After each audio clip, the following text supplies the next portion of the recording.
Hello friends, welcome to CopUp. कैसे हैं आप सब? This is Kishan. आज हम डिस्कस करने वाले हैं theory of multiple intelligence. Theory of multiple intelligence Howard Gardner ने दिया है, इजाद किया है। थ्योरी ऑफ मल्टीपल इंटेलिजेंस का वो अमेरिकन साइकोलॉजिस्ट है। He was influenced by Jean पियाजे, Erik Erikson and Jerome Bruner. वो जीन पियाजे, एरिक एरिक्सन और जेरोम ब्रूनर तीनों से इन्फ्लुएंस थे। ये तीनों ही कॉन्स्ट्रक्टिविस्ट थे। He is best known for his theory of intelligence as outlined in his 1983 book Frames of Mind, The Theory of Multiple Intelligence। उन्होंने एक बुक भी लिखा है जिसके द्वारा ही वो फेमस हुए थे, वो अभी भी जाने जाते हैं। वो बुक उन्होंने लिखा था 1983 में, जिसका नाम है frames of mind. In 2020 he published his intellectual memoir A Synthesizing Mind। उन्होंने 2020 में, पिछले ही साल, एक पब्लिश किया है अपना इंटेलेक्चुअल मेमोयर ए सिंथेसाइजिंग माइंड, एक और हिस्टोरिकल अकाउंट उन्होंने अपने जीवन के पर्सनल नॉलेज जो इंटेलिजेंस सब्जेक्ट के ऊपर लिखा है, वो ए सिंथेसाइजिंग माइंड के ऊपर जाना जाता है। He saw intelligence in a different manner. उनके हिसाब से इंटेलिजेंस डिफरेंट है, दूसरों के थ्योरी से अलग है। नेक्स्ट है The theory of multiple intelligence proposes the differentiation of human intelligence into specific modalities of intelligence rather than that defining intelligence as a single general ability। उनके हिसाब से जनरल एबिलिटी या सिंगल एबिलिटी जो होता है, जो intelligence हम लोगों ने पिछले वीडियोस में भी समझा था, उनके हिसाब से वो डिफरेंट है। मॉडलिटीज ऑफ इंटेलिजेंस है, अलग अलग इंटेलिजेंस होता है। एक इंटेलिजेंस का 8 इंटेलिजेंस का मॉडल होता है, 8 अलग अलग मॉडल्स को सिग्निफाई करते हैं। He has suggested that everything can be taught in more than one way. उनके हिसाब से कोई भी चीज़ को सीखा जा सकता है, एक तरीके से नहीं, 2 या 3 तरीके से भी सीखा जा सकता है। ही believed that people have multiple ways of thinking and learning. उनके हिसाब से लोगों को डिफरेंट तरीक़ों से सोचना आता है और सीखना भी आता है, जो कि सच भी है। Different types of intelligence interact and work together to find a solution to a problem. Different types of intelligence interact करते हैं और एक साथ एक दूसरे को कॉम्प्लीमेंट भी करते हैं किसी प्रॉब्लम का सॉल्यूशन निकालने में। अगर लैंग्वेज के इंटेलिजेंस हमारा ना हो तो हम कुछ, हमारे माइंड में कुछ, हम अपने आप से सोच के कुछ कोई भी प्रॉब्लम का सॉल्यूशन नहीं निकाल पाएंगे। तो लैंग्वेज का इंटेलिजेंस, कॉग्निटिव इंटेलिजेंस हालांकि उन्होंने नहीं दिया है, पर माइंड के लेवल में हाँ उसका इंटेलिजेंस दिया है। इंट्रापर्सनल इंटेलिजेंस दिया है, तो वो लिंग्विस्टिक इंटेलिजेंस इंट्रापर्सनल इंटेलिजेंस को कॉम्प्लीमेंट करता है। तो दोनों एक साथ मिलके कोई भी प्रॉब्लम अगर आता है हमारे लाइफ में, तो एक साथ मिलके सॉल्व करने में हेल्प करता है। नेक्स्ट है he studied persons who had shown exceptional abilities in their respective areas and described 8 types of intelligence। उन्होंने स्टडी किया डिफरेंट लोगों को जिनके पास एक्सेप्शनल एबिलिटीज थे। उन्होंने फाइंड आउट किया कि there are 8 types of intelligence. क्या क्या है वो समझ लेते हैं। पहला है linguistic, that capacity to use language fluently and flexibly to express one's thinking and understand others. एक क्षमता, हमारे पास सबके पास वो क्षमता होती है, दूसरों को जो लैंग्वेज को यूज़ करके, फ्लुएंटली यूज़ करके, अच्छे से यूज़ करके, फ्लेक्सिबली चेंज करके यूज़ करके अपना थिंकिंग, अपनी बातें दूसरों को समझा पाना, दूसरों के सामने व्यक्त कर पाना, वही लिंग्विस्टिक इंटेलिजेंस होता है। वो किस में ज़्यादा होता है? एक है पोएट्स, दूसरे राइटर्स एट्सेट्रा, और भी हो सकते हैं। 2 नंबर में आता है लॉजिकल और मैथमेटिकल इंटेलिजेंस। एक ही intelligence, logical and mathematical intelligence में कहा गया है skills in performing problem solving, thinking logically and critically and abstract reasoning. Problem solving का skill, thinking logically plus minus binary ऐसे सोचना, क्रिटिकली सोचना, एब्स्ट्रैक्ट रीजनिंग करना, माइंड के लेवल में रीजनिंग करना, जैसे कि कोई भी प्रॉब्लम का सॉल्यूशन निकाला जा सके। कुछ एक्सपेरिमेंट्स कर रहे हैं हम, उस एक्सपेरिमेंट का क्या क्या डेटा निकल रहा है, उस डेटा को हम माइंड में रीजन करते हैं, सही है या गलत है, प्रॉब्लम सॉल्व करते हैं, उसके बाद हम कोई कंक्लूजन में आते हैं। ये किस में ज़्यादा होता है? साइंटिस्ट में ज़्यादा होता है, मैथमेटिशियंस में ज़्यादा होता है, एट्सेट्रा। और भी ऐसे बहुत लोग हैं, आम इंसान भी ऐसे कर सकते हैं। तीसरा है special intelligence. The ability is involved in forming, using and transforming mental images, visual images and patterns. For example sculptures, painters, architects and interior designers etcetera. एक क्षमता होता है इन्वॉल्विंग, फॉर्मिंग, कुछ बनाने का, कुछ यूज करने का, और ट्रांसफॉर्म करने का। मेंटल इमेजेस क्या है, हमने पहले वीडियो में समझा था। जो स्कीमा होता है, वो स्कीमा को हम मैनिपुलेट करके कुछ चीज़ों में बदल देना। विजुअल इमेजेस, पैटर्न्स, जैसे स्कल्पचर्स मिट्टी की चीज़ें, मिट्टी की मूर्तियाँ बनाते हैं, वो अपने माइंड में एक स्कीमा बनाते हैं, उसी स्कीमा को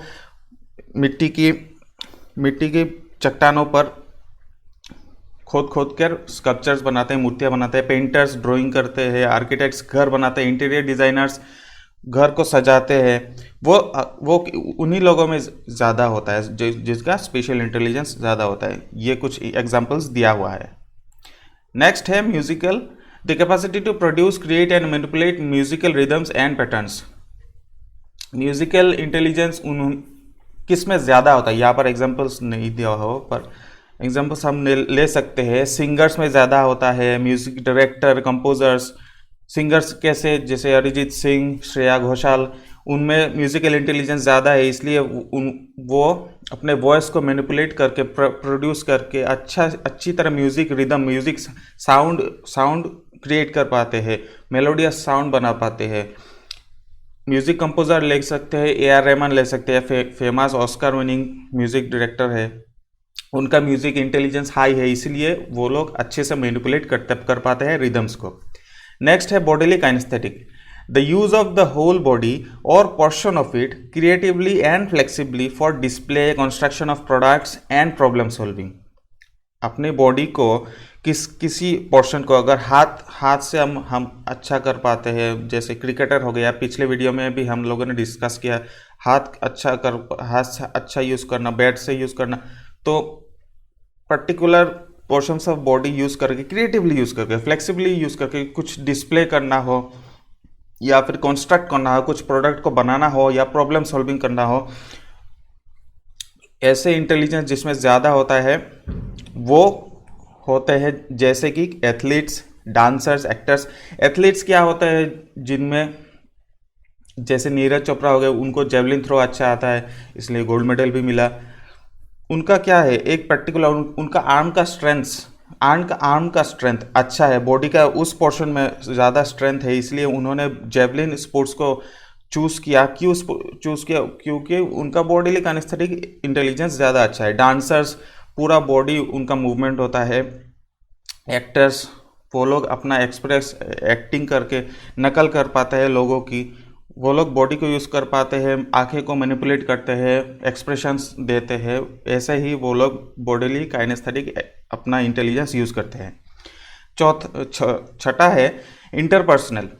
ये तो कॉमन है, ये सभी थ्योरीज में घूम फिर के आ जाता है। इंटरपर्सनल रिलेशनशिप्स तो होना है, रहना है।